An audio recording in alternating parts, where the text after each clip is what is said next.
You found the Backup Wrap-Up, your go-to podcast for all things backup, recovery, and cyber recovery. In this episode, we talk about what's being called the largest data breach in history, a massive 16 billion login credentials exposed across 30 different databases. I'm joined by my co-author, Dr. Mike Saylor, and my co-host, Prasanna Malaiyandi, and we break down what this means for you and your organization. We'll talk about how this is actually not one breach, but a compilation of a number of breaches stolen using probably infostealer malware, why your browser habits might be at risk, and what you need to do right now to protect yourself. Mike shares some uncomfortable truths about browser security that might make you question those 50 tabs like I have. Anyway, it's just a really good episode. If you don't know who I am, I'm W. Curtis Preston, aka Mr. Backup, and I've been handling backup and recovery for over 30 years, ever since I had to tell my boss that we had no backups of that production database that we had just lost. On this podcast, we turn unappreciated backup admins into cyber recovery heroes. This is the Backup Wrap-Up.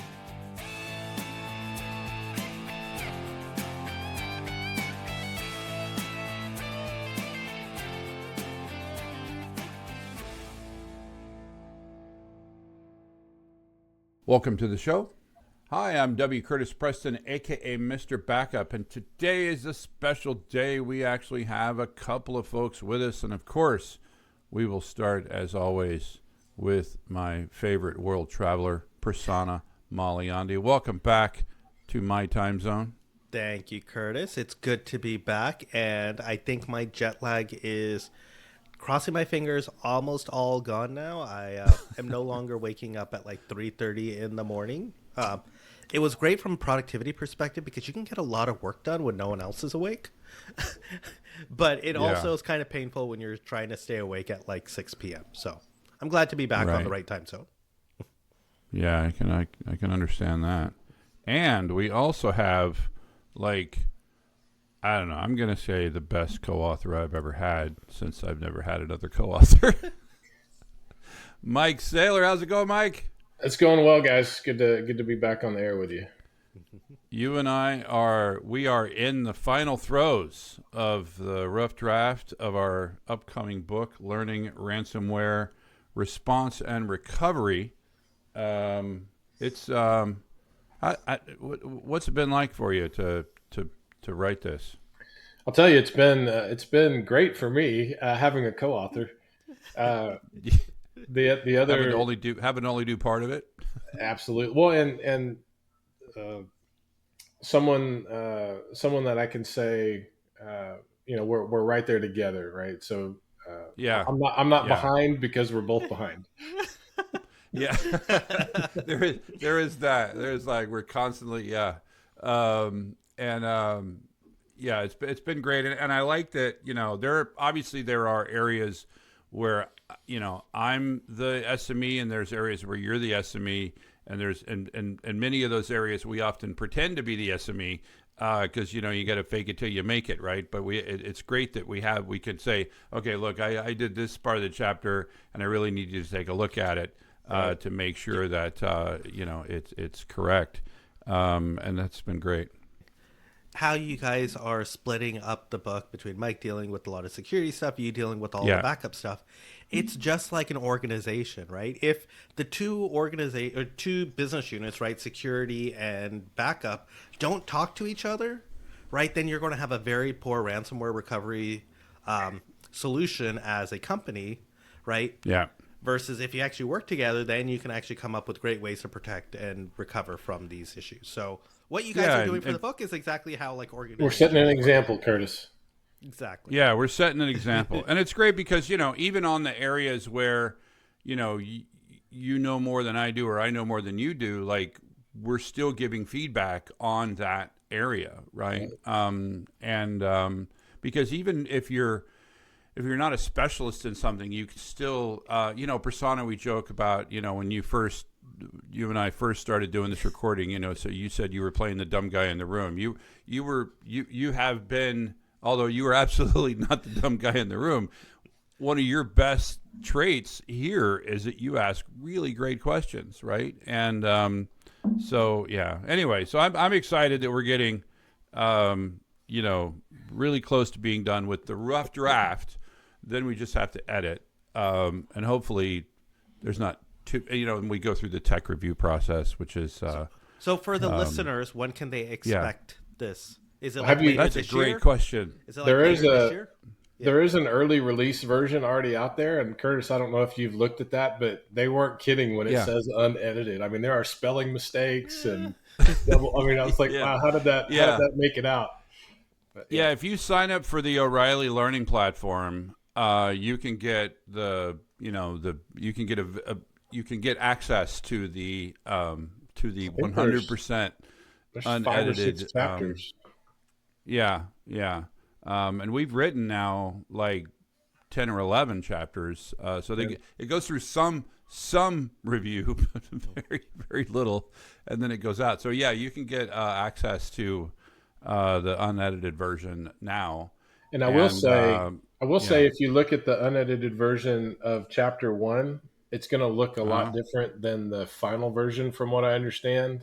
I did see the editor's notes on some of the things that I put into chapter 1 that they wanted to take out. But I think chapter 1 as it is has a ton of information, even though it might be kind of diluted a little bit to line up better with the chapter flow and the book flow and some of those other things. So early access to chapter 1, I think, is a value. Yeah. Mainly because of all the effort I put into it. It's been, it's, because for those that don't know, there's a copy edit review, but there's also a tech review, right? So we have a team of people who have Google Docs access, not a sponsor, Google Docs access to, basically the chapters as we finish them. We give them in there, they have a folder, they go in, and then they tell us what they think.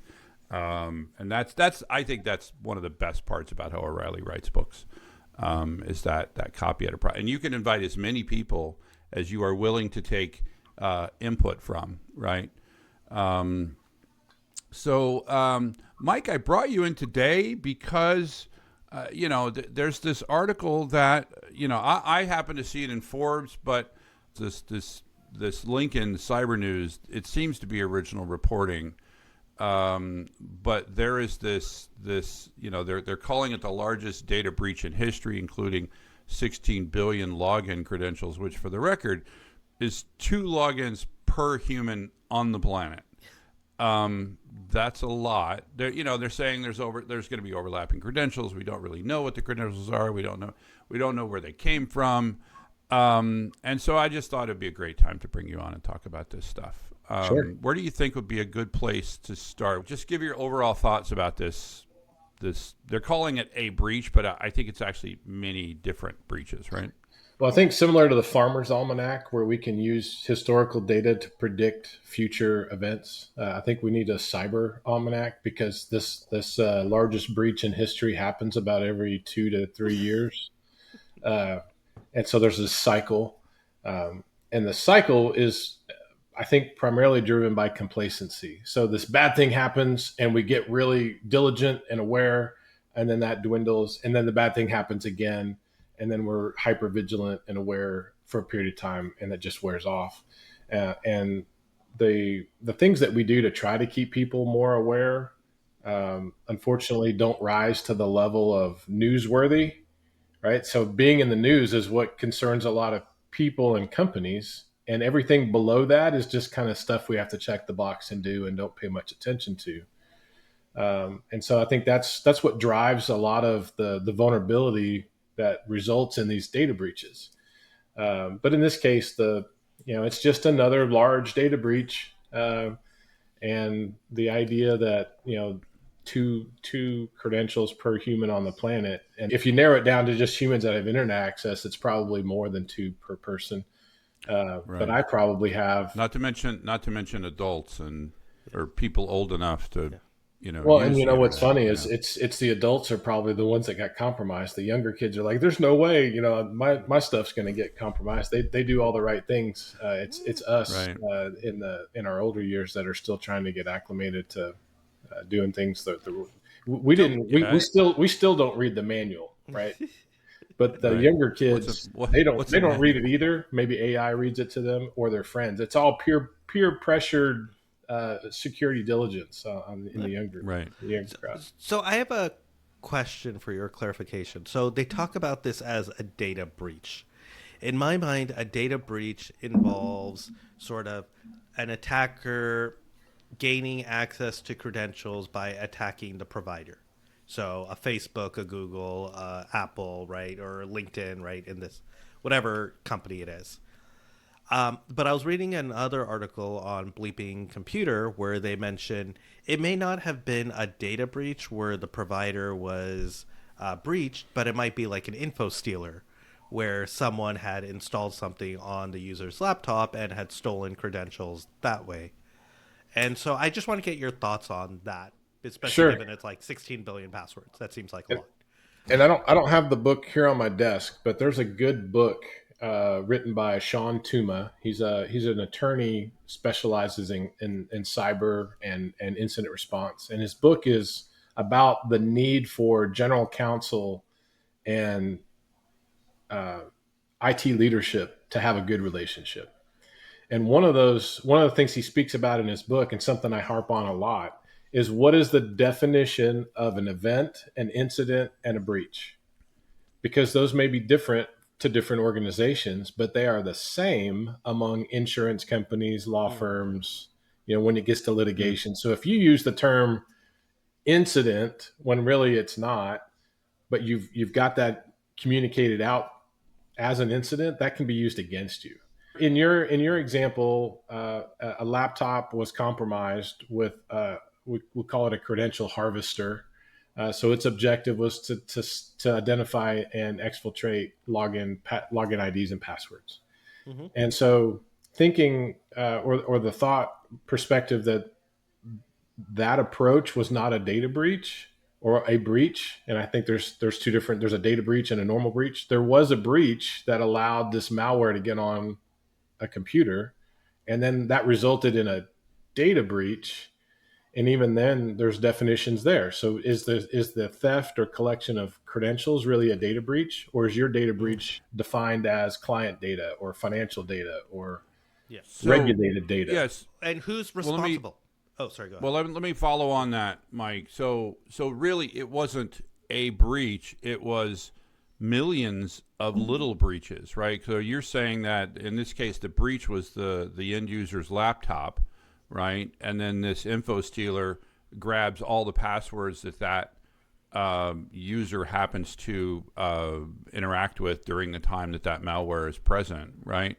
And so I think what Prasanna was saying is it wasn't a breach of Google or a breach of Facebook. It was a breach of these individual people, and then their information was stolen. Is that? Well, and Go ahead. that's a good analysis of that situation. But if we bring it up a level, Mm-hmm. because bad guys aren't going to think, oh, we need to compromise 8 million people to get the Mm-hmm. passwords we need.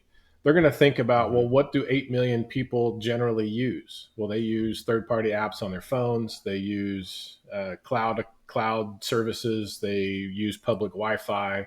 So they're going to strategize about the lowest effort to get the most return. And so compromising 8 million people is not low effort. So they're going to think of what is the most common denominator, and let's go attack that thing, because that thing probably Okay. has a million user credentials. And then let's take the example of a password vault. I don't have to hack you as a Right. user. If I hack the password vault that a million users are using, I don't just get a million credentials. I get more, one to many credentials per user that's using that password vault. So that's their Right. thought. And that's what happened in the prior biggest breach in history is bad guys went after all these third party apps that are seemingly, not a big deal, that don't have the robust security that, more leading apps like Facebook or Google would have. They don't have the robust security. They're just a mobile app that was maybe designed with best practice, but not good cyber maturity or what have you. So they attack these third party apps, and sure, maybe I'm only going to get Curtis's one credential, but I know human nature that Curtis's one credential in this third party app is the same password that he uses for his bank or his business. And what they found in that prior breach was, even though it was a third party app, people with .gov, .edu, .mil, they were using that email address and those credentials to sign up for that third-party app. So now I have access to your work account because you use those credentials, and because we're lazy humans and bad guys know that. So in this case, I think it was a combination of info stealers. So whether that's just embedded malware and stuff we download, like pirated movies or software or templates for PowerPoint or whatever it is. So there's that, but that's the probably the smallest percent of compromised data. But then they're going to go after these other data sets, and so that data set could be at a third party app, it could be at a cloud service, it could be anywhere, because that's that's throwing the net instead of the single fishing line. And then there's no honor among thieves. They'll steal from each other also. But they also do business with each other. So I don't know if you've ever seen some of the kind of funny commercials where there's two people that are selling something right next to each other, and one has 4 melons for $4 a piece, and the other one has 6 melons for $3.50 a piece, and the $4 melons aren't selling, so he makes an offer to the guy with 6, and the guy with 6 says, "I'll pay you $2 a melon," and then he has those melons and raises his price to $5, right? So that's normal business. Well, bad guys are doing that too. So I can get 1 million credentials and you have 250,000. I'll give you something for your 250 because 1.2 million is more valuable than my million. And so they're brokering deals like that. And data brokers is a job that bad guys have. So collection, brokering, selling, using those credentials, those are all different parts of the bad guy ecosystem. And so this biggest breach is probably a collection of a lot of different things. Yeah. And especially if you could start linking together different pieces of data from different websites or different aspects, like maybe one breach has addresses and email addresses, another has like email addresses and social security numbers, or emails and login credentials. And so now you're able to piece together, basically you're building the user's profile. Well, and to make it even kind of worse, scarier, now let's involve AI. And so I can give AI this data set and tell it to go out to the world of things. Just everything that has a login portal, try all these credentials. And so try and if I have 5 of Curtis's credentials, the AI is going to try every combination of all those 5 things on this one portal. And it's going to do that in an automated, hands-off fashion that bad guys are just going to, that's when they're going to take a longest vacation they've ever had. But so they're going to try all of all these credentials on that next data set that may have more credentials for that one user. And so this is just going to grow now that they have a library of credentials they can try on any number of things. So what? Man, so many questions.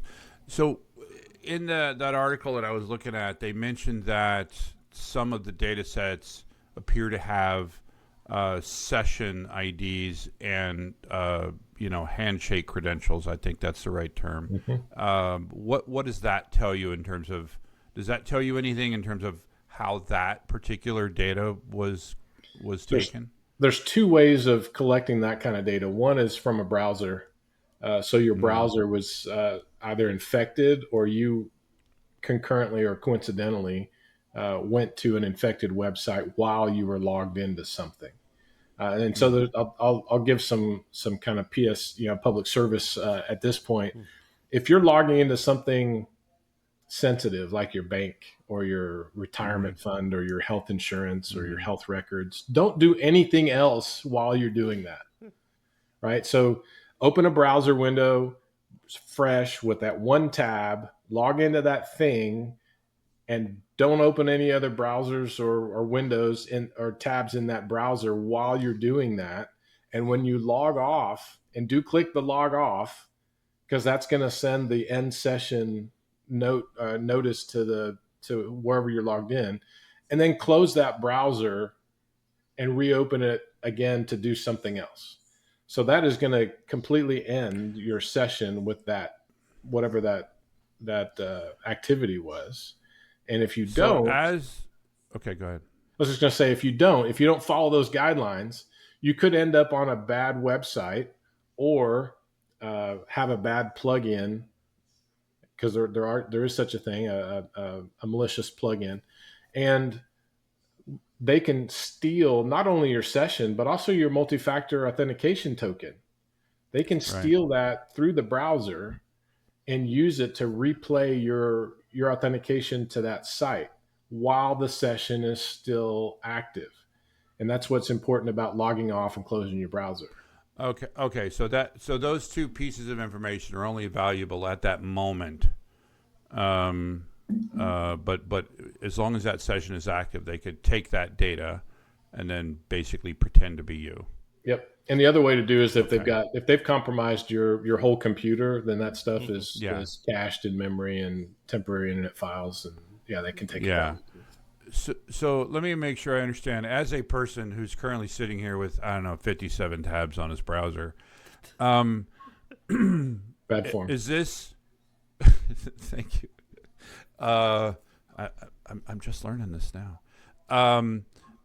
So I mean, I'm doing a lot of the other things that are good, right? From obviously password manager and I do.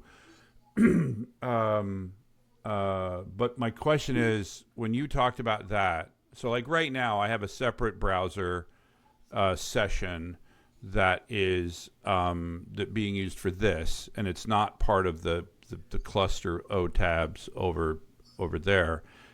Is that what you're talking about? Like, or does it need to be like, does that window with all my other tabs, does that need to be completely shut down?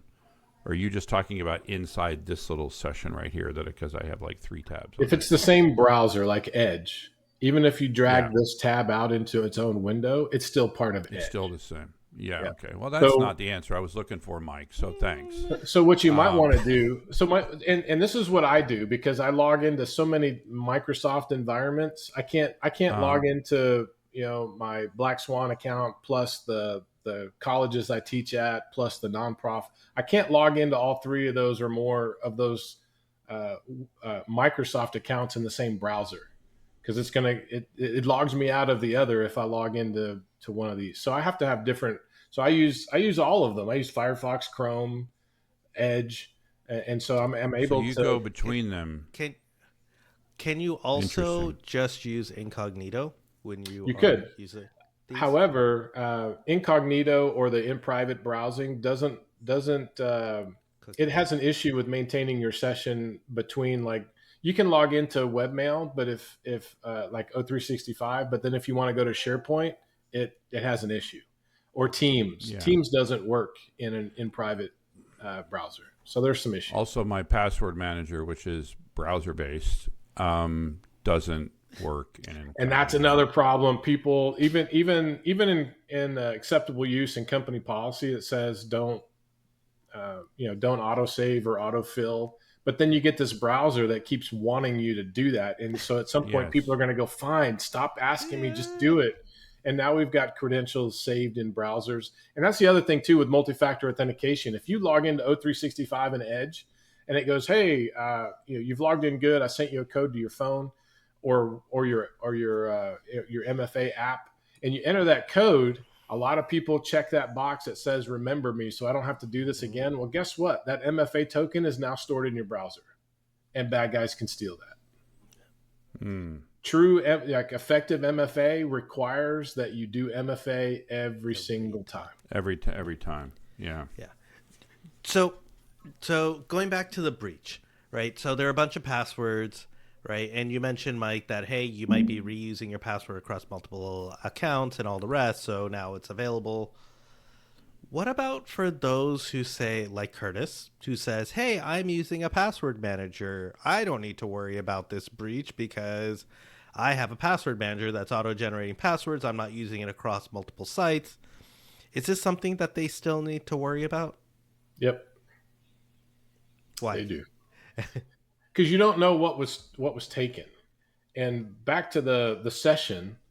So if I logged in today with a password and I did not log out, but at some point, maybe I read this article and I think I need to change that password.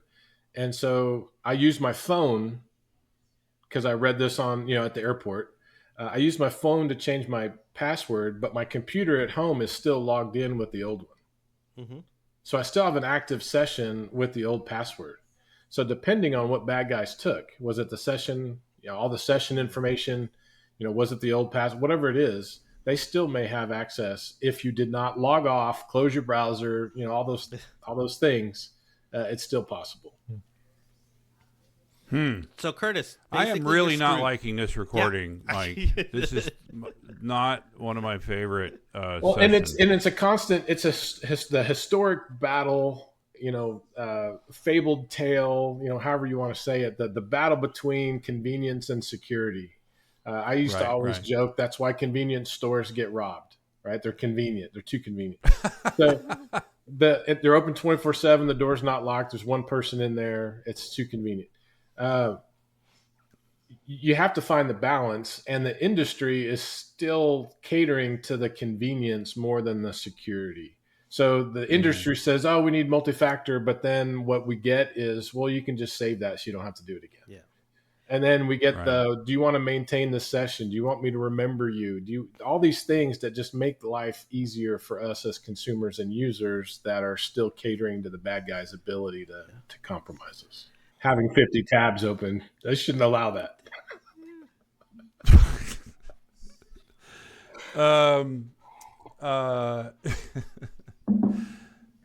It's not 50, it's like 47, but I'm working on the book, Mike. Like, I got stuff going on.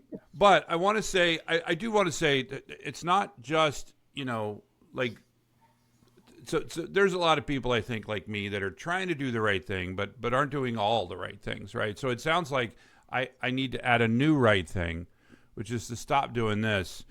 But I'm just trying to figure out, like, how that changes my workflow, because a lot of the reasons that I often have a bunch of tabs open is because so I don't have to remember which ones, where I have the 57 different articles or whatever, right? Wow, the number just went up to 57. But I do think that if that's interesting about the saving of the account, but I do think that password management plus MFA is a big deal, right? Those two things. I think MFA is good MFA, right? Not using your phone, and that and having and not just using a password manager to putting in the biggest password that you can, right? So to lower the chance of guessing. But I do think those two things together with MFA reduces your chances of being even if they got the username and password, they wouldn't necessarily be able to breach your account if you have MFA enabled. If you don't have the thing you were just talking about the stealing it from the browser, which is a little disconcerting. But well, and what do you think about that comment? So there's pieces to good cyber diligence. There's the thought. So I want to do this. There's the application of that, and the good application of that. Well, then it doesn't matter how good you are. It's going to happen eventually, right? So you could have the best setup ever. Bad guys really want what you have. They're going to get it. So that's kind of the point of our book, right? It is. We're going from an assumed breach. You're going to get ransomware, so you need to set up you need to set yourself up to be able to respond to it. Anyway, go ahead. Absolutely. So all right. So I think I'm doing everything right. And then this biggest breach ever article comes out. How do I know if I'm compromised, and what can I do if I am? How would I know? And so that alerting is important. So I've set up as many accounts as I can to tell me when weird stuff happens, or if just unexpected things happen. Like on my bank account, anything over $1 in or out, I get a text message. At least I know. And it happens instantly when I'm at the store or buying. I used to buy gas or a car wash. I'd get a text message right then. You spent this, or a deposit or a wire or whatever. At least I know, and I have a transaction log there. So immediately, and I do not, you want to do it smartly so you're not over, you don't become fatigued by it. You're right. You want to look at it every time it happens. All right. Well, you can do the same thing with a lot of your logins. Like with Google, it'll tell you when a new device connects to your account. Same with LinkedIn. And LinkedIn did something new recently where even if I'm logged in one tab, if I open a new tab, it has this security feature to make sure I'm not a robot or something. I've not seen that before. It's just happened in the last week or so. But for as many of your accounts as possible, definitely turn on MFA, definitely turn on any kind of logging, especially your financial accounts and alerting, and set those thresholds low so that $25 is still a lot of money to some people. I've set mine at $1. Same with your credit cards, all those things. Just look at what you have and the capabilities of alerting you and auditing or logging and that stuff, and use them to the extent possible. All right. So now you're breached. What do you do? I've asked so many people, cyber isn't relatable to a lot of people. So I bring it back to identity.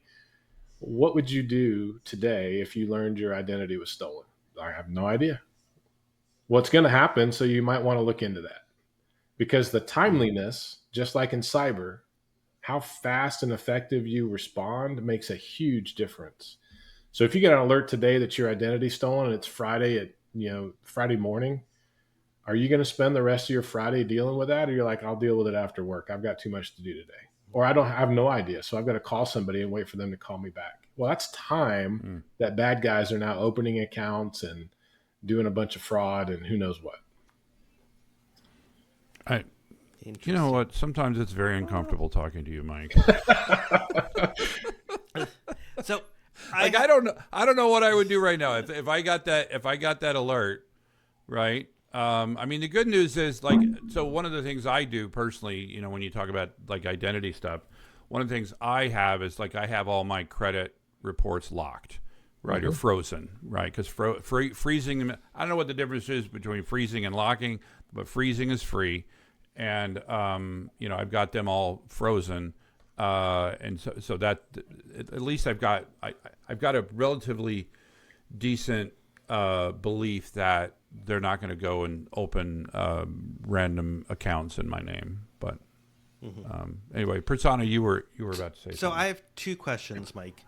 So the first is, with this password breach, when you look through it, right, a lot of it is like login and password. I know one of the things you mentioned is, hey, if you had logged in with your or used your email address as your login, right, then they might try that same combination across multiple different websites and other things like that. One of the things that I started doing recently is I don't use the same username across all my sites. Just like you don't use the same password, why is there even a need to use the same username? And it bugs me when websites don't allow you to use something other than email address. Right? Well, what's cool is if you use a Google email address or Gmail, a lot of people don't know this. So let's just say my as an example, let's say my Gmail is Mike@Gmail, and I want to create an account with Facebook. I can do Mike.Facebook@Gmail. And I still get the email to Mike@Gmail. Gmail allows you to do that. I don't know what to call it. That add-on, that extension to your primary username, which does two things. It allows you to use different credentials with your Gmail account, but it also allows you to know if that account ever sold your information to a third party. Yep. So now you're getting this unsolicited spam using that email. You're like, yep, that's where that came from. And you can shut that down. What, Just a quick question. but- Oh, sorry, Curtis, before you. Go Just ahead. a quick question. Mike, is it a dot or a plus? Because I've seen the plus. I haven't seen the dot. So just Maybe it is a plus. Okay. But don't the bad guys just know that and just take the plus off? They could, but they're lazy. So they're gonna out of these millions of records This is like the bike lock theory, right? Yeah. Just make it a little bit harder than the other guy. Yeah. Right. Okay. So that was my first question, and the second question I had is, I know you also talked about session tokens and being able to steal it in the web browser, and nowadays there's a lot of push on passkeys. Do passkeys change any of what we're seeing today in terms of these breaches from like info stealers or things happening in the web browser, etc.? They do currently. Back in the day, if you remember back in the day when we had the RSA tokens, so if you wanted a remote access in, you had to have this little dongle and you push a button and it tells you a code. Well, that's all math based. And that's what sessions and all these tokens, it's all math based. And even MFA to a degree, when you have to enter a code, that's all math, right? Because how in the world would the place I'm logging into know that the code that I got out of this third party app it's all math, right? Mm-hmm. And so currently, and well, backing up a bit. So the different factors of multi-factor is what you have, what you know, and what you are, right? So biometrics is what you are, and even where you are now, GPS. So biometrics, face, eyes, fingerprints. What you know is your credentials. What you have would be a dongle, like a pass key, like an Ubi key, or is it Ubi key? Ubi. And then where you are. So I can only log in with what I know, what I have, and where I am. Like I can't log in from the Middle East if I have that configured. And if it's not configurable, then you can alert on it because a lot of those geo IPs. But then if bad guys know that, but again, back to 8 million, they're not going to know to try. I'll get a VPN into Dallas, Texas to make sure I can log into Mike's account. They don't know that. That's an evolution of their attack. And that's not going to happen. Know it now. They do now. Yeah. Although I do know that I give out misinformation from time to time. I've played this game. But yes, what you have, like a USB, and there's actually a USB called an iron key. That's pretty legit. It's military grade. If you pry it open to try to get the data, it self-destructs. It's kind of Mission Impossible stuff. Mm-hmm. So it's not only a storage USB, it's also a password manager and a passkey.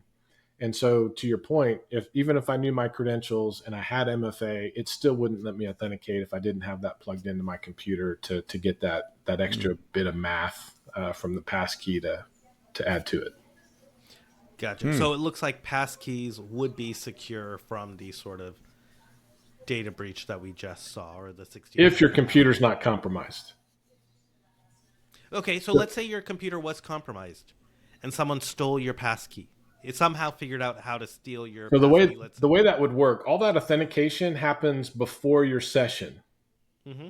Right. So once I'm fully authenticated with however many factors of multi-factor I've used, I now have a session and a session key, right? And a token. So if my computer's compromised, the bad guy just has to wait until you've finished authenticating, and now I can steal that and use it.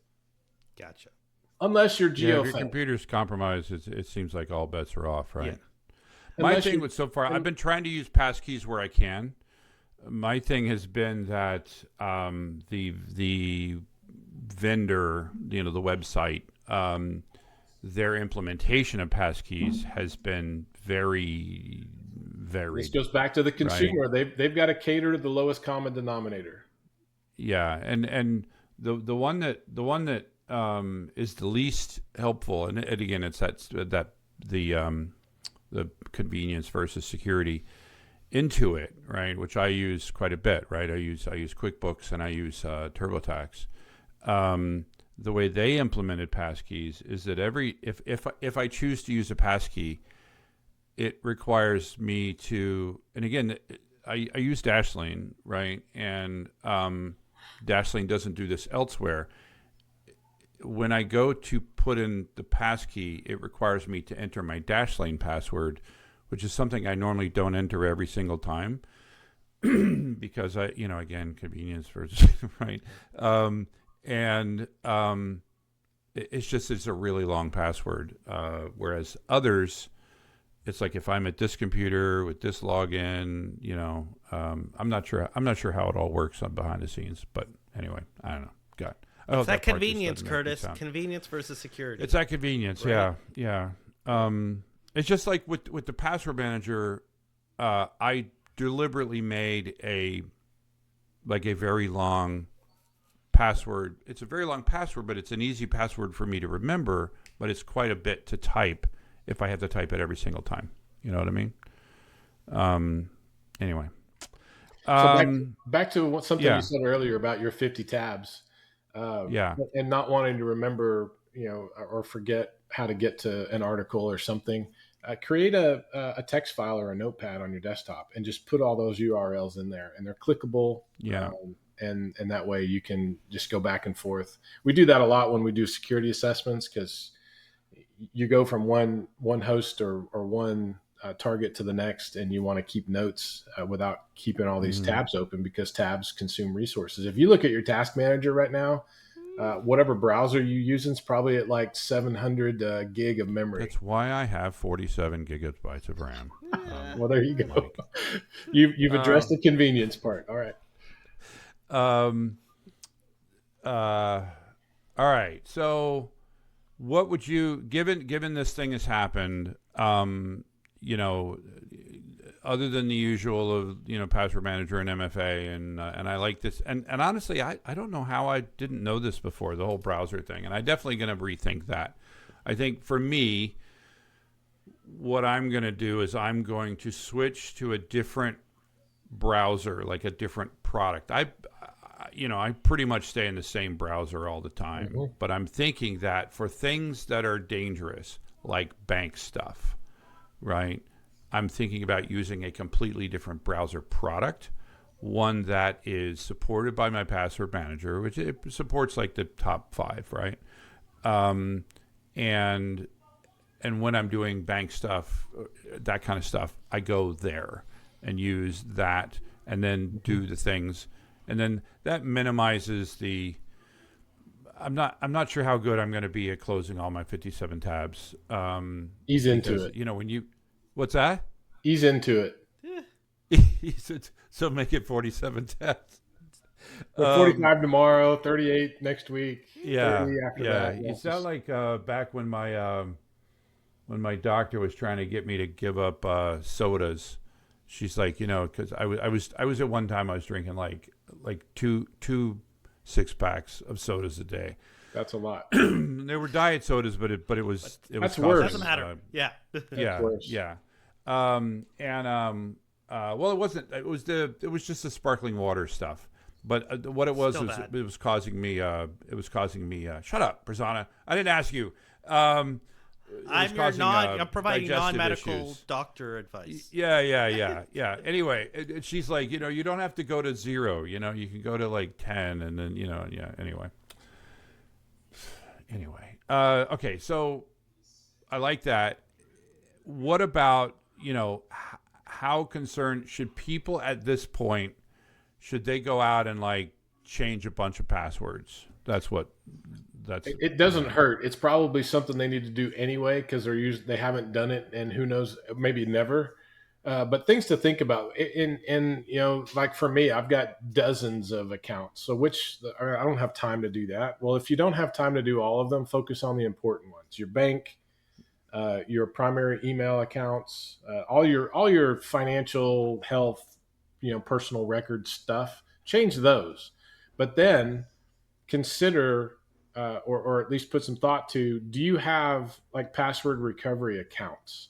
So, Mike at Gmail is the one I use every day. But if I get locked out of my Facebook account, or someone compromises it, or I can't remember the email, a lot of times that password reset does not come to the email account that you use to set it up. You have to create some other account. So whether that's your your spouse or, some, Mike 2 at Yahoo or whatever. Yeah. And those are accounts that people have forgotten about, years ago also that, I've never had to do that, and it's just out of sight, out of mind.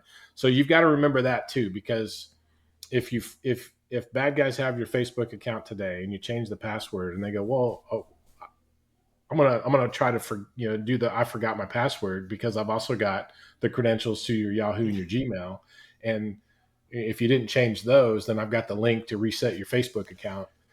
So Yeah, I like that. Thought to that.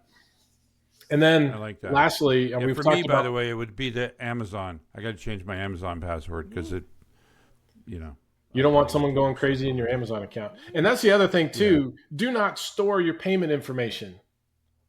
That's just as lazy as storing your password. So if someone got into my Amazon account, you could see my order history, but you couldn't buy something new because I don't store my payment information. Right. And I've entered my payment information enough that I've got it memorized, so I don't have to go look for my wallet. I can just bang it out. Back to the browser though. So using different browsers is great. That's a great first step, but also configure them well. Do not store passwords. Do not store payment information. It would be difficult for a lot of people, but you can also configure it so that it deletes all your session data and history every time you close your browser. Some people like to just start typing and it remembers where you were. That's not, your history is probably not as important as your session data, but you can configure that to purge more often than never. All right. Interesting. Well, I think you've given us enough to think about. Curtis is going to be spending this weekend updating all of his procedures. I do think I'm going to go out and change a bunch of the like you said, the important data passwords. You got me a little freaked out, but like, there's, well, whatever. Anyway, I'm not going to argue. I know I'm in the wrong, whatever. Thanks again, Mike, for coming on. I do what I can. You'll lose all of your hair like me at some point. And thank you again, Prasanna. No, thank you. Although I don't know if this was necessarily how I wanted to start my weekend, but it's okay. I will be changing lots of passwords again. Yeah. And thanks to the listeners. I hope we didn't depress you too much. And also, in this case, this goes live Monday morning, so hope we didn't ruin your week. That is a wrap. The Backup Wrap-Up is written, recorded, and produced by me, W. Curtis Preston. If you need backup or DR consulting, content generation, or expert witness work, check out backupcentral.com. You can also find links for my O'Reilly books on the same website. Remember, this is an independent podcast, and any opinions that you hear are those of the speaker and not necessarily an employer. Thanks for listening.